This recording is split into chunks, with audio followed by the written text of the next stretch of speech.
Ako sa zjavenie odovzdávalo? Správa o Božom zjavení sa k nám dostala dvoma cestami. Skrze Sväté písmo a skrze posvätnú tradíciu. Sväté písmo alebo Biblia je opisom Božieho zjavenia. Slovo Biblia pochádza z gréčtiny a znamená kniha. Biblia však nie je jednou knihou, ale zbierkou 73 kníh.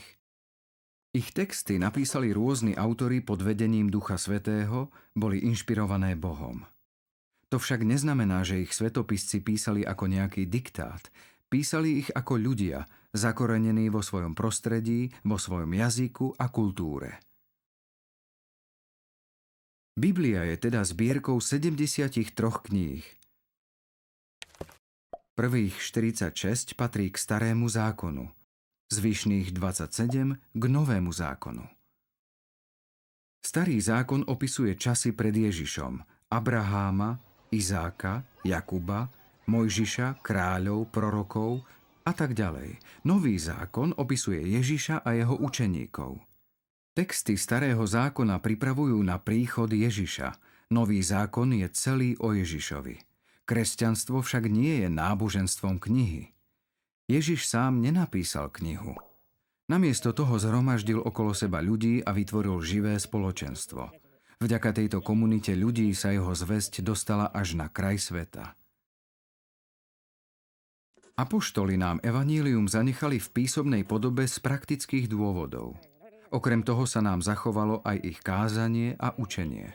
Svätý Pavol píše vo svojom 2. liste Solúnčanom: A tak teda, bratia, stojte pevne a držte sa učenia, ktoré ste prijali či už slovom a či naším listom.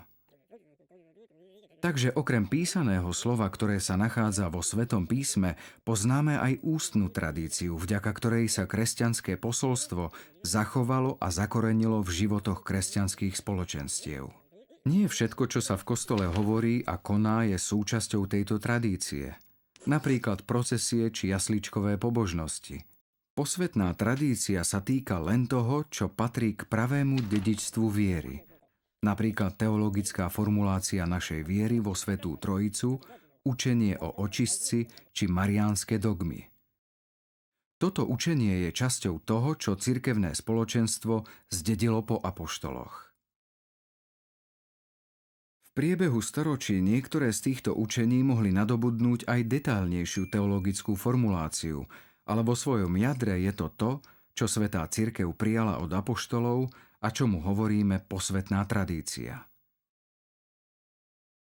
Aby sme to zhrnuli, Božie zjavenie sa k nám dostalo dvoma spôsobmi, skrze Sväté písmo a skrze posvätnú tradíciu. Biblia aj tradícia sú úzko spojené.